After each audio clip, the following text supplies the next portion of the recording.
Bud'u awal Islamil Ansar, Islamnya orang-orang Ansar. Fi sanatil hadiyata asyarah, pada tahun ke-11, Gadima Makkata sittatu nafarin min Arabi Yathrib lil hajj. Gadima datang Makkah, ke kota Makkah, sittatu nafar, 6 orang. Dan mereka lah 6 orang yang pembuka hidayah untuk orang-orang yang lainnya. 6 orang min Arabi Yathrib, dari orang Arab, golongannya termasuk golongan orang Arab, dari Yathrib, dari kota Yathrib, yaitu kota Madinah, karena dahulunya kota tersebut dinamakan dengan kota Yathrib. Tetapi setelah Rasulullah berhijrah di kota tersebut, tidak lagi dinamakan Yathrib, tetapi dinamakan Al-Madinah Al-Munawwarah. Dinamakan juga dengan Thaibah. Ya, Thaibah. Tapi Yathrib nama lamanya. Lil hajj, mereka datang untuk haji. Bagaimana kita tahu bahwa di Mekah itu sebelum datang Islam, orang-orang Arab di sekitar kota Mekah dan sekelilingnya di Jazirah Arab itu mereka haji. Kalau kita bilang tuh bahasanya budaya haji itu udah ada di situ. Sudah ada budaya haji, tawaf, sudah ada sa'i, ya, wukuf di Arafah, itu ada. Itu termasuk sisaan dari millat Ibrahim alaihissalam. Diteruskan oleh Ismail dan teruskan oleh mereka. Jadi adat istiadat aja. Mereka tidak tahu nih ujung-ujungnya kayak gimana, mana yang benar, mana yang salah, tercampur aduk. Hajinya ada benar, tetapi nanti kadang-kadang tawafnya mereka nggak pakai baju orient, begitu saja.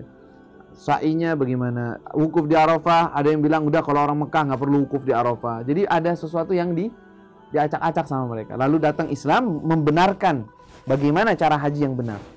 Ya, walaupun asli daripada haji sudah ada dari dulu, dari sebelum datangnya Islam. Baik. Orang-orang Yathrib datang untuk apa? Haji. Bulan haji. Termasuk kabilah yang datang. Nah, ini 6 orang. Dan fada'ahumun nabi, fada'ahum, maka mengajak mereka an-nabi, sang Nabi SAW, ilal Islam, untuk memeluk agama Islam. Memberitahukan bagi mereka, saya ini adalah Nabi utusan Allah, membawa agama untuk kalian hanya menyembah kepada Allah, Tuhannya Ka'bah, Tuhan yang menciptakan kita. Mengajak mereka untuk Islam. Wa ila muawanatihi fi tablighi risalati rabbih. Wa ila, dan beliau mengajak juga muawanatihi, untuk membantu beliau, membantu Nabi SAW, fi tablighi risalati rabbih, untuk menyampaikan, untuk mentabligh risalata rabbih, risalah yang dibawakan oleh Allah Subhanahu wa taala. Baik. Fa'amanu bihi wa saddaquh. Fa'amanu bihi, maka mereka beriman kepadanya, wa saddaquh, dan mereka mempercayainya. Wa qalu, dan mereka mengatakan, fima bainahum, di antara mereka sendiri, fima bainahum, di antara mereka sendiri, wallahi, demi Allah, innahun nabi, dialah seorang nabi, dialah sang nabi, alladzi ta'iduna bihil yahud, yang mana telah menjanjikan kepada kita, maksudnya menjanjikan bahwa ada nabi akhir zaman, orang-orang Yahudi. Orang-orang Yahudi telah menjanjikan, artinya sudah memberitahukan bahwa ada nabi akhir zaman akan diutus. Fala yasbiguna ilaih, maka jangan sampai orang-orang Yahudi mendahului kita untuk beriman kepadanya. Subhanallah. Ya. Orang-orang Yahud yang ada di kota Madinah, jadi sebelum datangnya Rasulullah SAW sudah ada orang-orang Yahudi yang aslinya dari luar, bukan dari golongan Arab. Arti orang Yahudi artinya dulu orang-orang dari keturunan Bani Israel. Itu orang-orang Yahudi, bukan agama. Jadi dia itu adalah lebih kepada keturunan. Lebih kepada keturunan, walaupun mereka beragama Yahudi yang macam-macam. Ada yang menyembah begini, ada yang bertauhid, ada yang lain. Tapi mereka disebut Yahud adalah orang-orang keturunan Bani Israel. Kita sebutkan Bani Israel. Israel itu siapa? Siapa Israel? Israel Yahudi. Siapa? Israel itu siapa? Bani, arti Bani apa? keturunan Bani anak-anak. Israel siapa Israel? Nabi Yakub alaihissalam. Ya, bukan negara sekarang, bukan. Nabi Yakub, Bani Israel, keturunan dari Yakub. Nabi Yakub itu punya keturunan, disebut dengan Bani Israel. 12 anaknya semua punya keturunan. Nabi Yusuf dan yang lainnya. Ya. Sena Asyab, Asbat, 12 daripada keturunannya. Semuanya namanya Bani Israel dan banyak nabi di antara mereka. Termasuk Nabi Musa, Nabi Sulaiman, Nabi Isa, Nabi Zakaria, Nabi Yahya dan yang lainnya. Nah, mereka sudah punya dalam catatan-catatan mereka bahwa ada nabi akhir zaman akan diutus, dan dia itu akan berhijrah, memiliki kota. Kotanya itu adalah kota yang ciri-cirinya seperti ini, dan mereka cari itu kota. Ternyata mereka dapat di kota tersebut tepat dan sama seperti kota yang ada di kota Madinah. Punya banyak pohon di situ, subur tempatnya, ya, banyak kormanya, ciri-cirinya begitu. Ada di kitab mereka bahwa nabi akhir zaman yang akan diturunkan oleh Allah, penutup para nabi, yang paling mulianya nabi itu turun di jazirah situ dan wilayahnya itu kota Madinah. Mereka hijrah ke situ. Dengan harapan apa? Dengan harapan nabi akhir zaman keluar dari golongan mereka.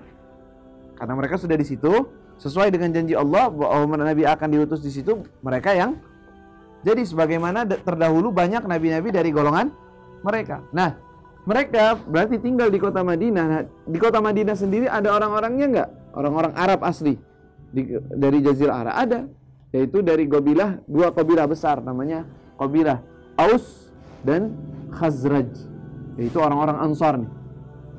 Mereka kembali kepada 2 kabilah besar namanya Aus dan Khazraj. Tinggal di kota Madinah, Aus dan Khazraj dan orang-orang Yahudi di kota Madinah dan di pinggiran kota Madinah. Sampai mereka jadi orang-orang kaya, pedagang, banyak, punya kompleks sendiri. Bani Nadir, Bani Gainuga, udah punya kabilah-kabilah besar mereka, punya pasukan, punya harta yang banyak, dan mereka sering mengucapkan kepada orang-orang Madinah, orang-orang Yathrib, orang-orang Aus dan Khazraj, mereka ketika mereka berperang atau apa, mereka bilang, tunggu, sudah saatnya akan datang nabi akhir zaman yang akan memimpin semuanya dan akan memenangkan kita, dan kita semua akan jaya dengan nabi tersebut. Mereka sering nyebutin tuh tentang nabi akhir zaman. Oh, nanti akan diutus nabi. Ketika orang-orang itu yang sudah sering dengar ucapan orang-orang Yahudi, mereka punya kitab, mereka punya, orang-orang Arab nggak punya apa-apa, nggak ada kitab turun, nggak ada ini, udah lama sekali. Sehingga ketika mereka datang di kota Mekah, datang ini orang yang jujur, terlihat kebaikannya, terlihat kejujurannya, mengajak mereka kepada Islam dan mengatakan bahwa beliau adalah nabi. Ini nabi akhir zaman, berarti ini dia orangnya. Karena sesuai dengan yang disebutkan sama orang-orang Yahudi tersebut di kota Mekah. Kata mereka nih, sebelum orang Yahudi dia duluan yang memeluk Islam, kita dulu. Nah, inilah ketika orang melihat kebenaran tetapi tidak ada hawa di dalam hatinya. Artinya tidak ada keinginan yang keras dalam hatinya, itu namanya hawa. Untuk maunya seperti ini, nggak ada. Mereka nggak punya ketentuan. Artinya ini yang benar, ya udah mereka ikuti. Mereka beriman kepada Nabi SAW. Gara-gara siapa? Gara-gara orang Yahudinya. Subhanallah. Nah, orang-orang Yahudinya yang tadinya udah siap mau iman, harusnya mereka juga datangnya Nabi udah beriman deh, udah ini dia Nabi. Enggak. Ketika datang Nabi dibilang enggak mau. Bukan dia orang. Kenapa? Karena kok terutus dari golongan Arab. Ternyata mereka kira bakal terutus dari golongan Bani Israil. Nah, ini namanya hawa. Hawa di sini bukan hawa nafsu, bukan. Kalau bahasa kita kan hawa nafsu gitu ya. Hawa di sini artinya sesuatu keinginan yang mereka tanamkan di dalam hati yang harus seperti itu. Gak mau ngikutin yang benar. Yang hak diikutin enggak. Ngikutinnya yang mereka inginkan. Sehingga mereka menolak. Padahal dia lihat jelas. Sampai-sampai turun argumen-argumen dalam Al-Quran, dalam surat Al-Baqarah, dalam yang lain. Ini Nabi akhir zaman yang kalian sebutkan dalam itu ada. Sejudu maktuban indakum fit Taurat wal Injil. Ada di Taurat, ada di Injil. Ini Nabi sama. Ini ciri-cirinya, ini bukankah saya? Nabi sering gitu. Bukankah saya yang disebutkan di situ? Apa ciri-cirinya? Begini, begini. Saya itu orang. Kata mereka enggak, bukan. Orang lain. Dia lain, bukan dia. Itu nanti akhir zaman atau udah selesai itu nabinya. Sampai begitu. Mereka menolak hanya karena hawa. Dan dengan ini kita tahu bahwa hidayah itu dari Allah Subhanahu wa taala. Belum tentu dengan ilmu saja cukup untuk mendapatkan hidayah, belum tentu. Ilmu betul sebagai pintu. Artinya pintu hidayah ilmu. Tetapi terkadang ilmu pun tidak bisa memberikan hidayah kalau belum datang hidayah dari Allah Subhanahu wa taala. Mereka tahu itu nabi depan mata. Bener, tahu, jujur, ini dia yang Bani Israel, yang yang ada di Injil dan ada di Taurat. Tapi mereka bilang nggak mau, hawa nafsu aja, karena bukan sesuai yang kita pengen. Makanya, dan ini juga kasusnya setan sama. Kasusnya setan, setan yang keluar dari surga diusir oleh Allah gara-gara apa? Gara-gara suruh sujud, nggak mau. Lah apa urusannya? Enggak, khalaqtani min nar, ana khairum minhu, saya lebih bagus dari dia. Emang ketika Allah SWT suruh sujud, bilang bahwa dia itu lebih baik dari kamu? Kan belum tentu. Nanti nurut aja sama Allah, enggak bisa. Bahkan Allah ditentang ini. Nah, ini bahayanya hawa nafsu yang membawakan kesombongan tuh. Makanya namanya al-kibru batarul haqq. Kesombongan itu adalah menolak sesuatu yang hak. Hak yang kelihatan depan mata benar, tapi enggak. Itu kibir. Ini sombong. Ini penyakit paling bahaya. Ya, ketika hak jelas di depan kita benar, lalu kita bilang enggak, cuman enggak mau aja. Ini bahaya. Ya. Baik. Qala walamma raja'u ila biladihim, ketika mereka kembali ke kota mereka, yaitu kota Madinah, orang-orang Madinah tersebut, dzakaru liqa'ahum, dzikra Rasul, liqaumihim, dzakaru, mereka mengingatkan, menyebutkan, liqaumihim, kepada kaum mereka, kepada golongan mereka, dzikra Rasul, tentang sang Rasul itu. Wada'auhum ilal Islam, dan mereka mulai mengajak keluarga-keluarga mereka untuk memeluk Islam. Ini 6 orang pembuka pintu hidayah untuk orang-orang Madinah.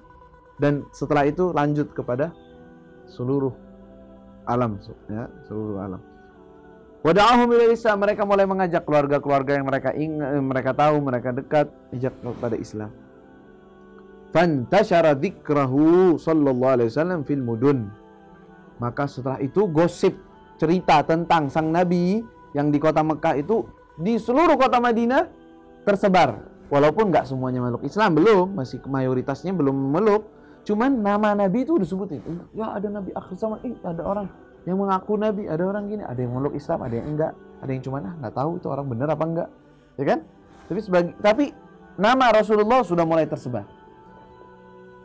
Dan dari situlah awal daripada hidayah.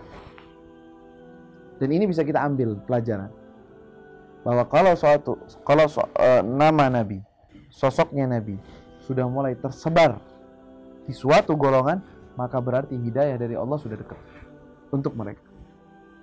Jadi kalau kita ingin menyebarkan hidayah kepada yang muslim, apalagi atau kepada yang non muslim, sebutkan Rasulullah SAW. Biar kenal mereka kepada Rasulullah. Kalau mereka sudah membicarakan tentang Nabi, mulai ingin tahu tentang Nabi, insya Allah hidayah masuk ke dalam hati mereka.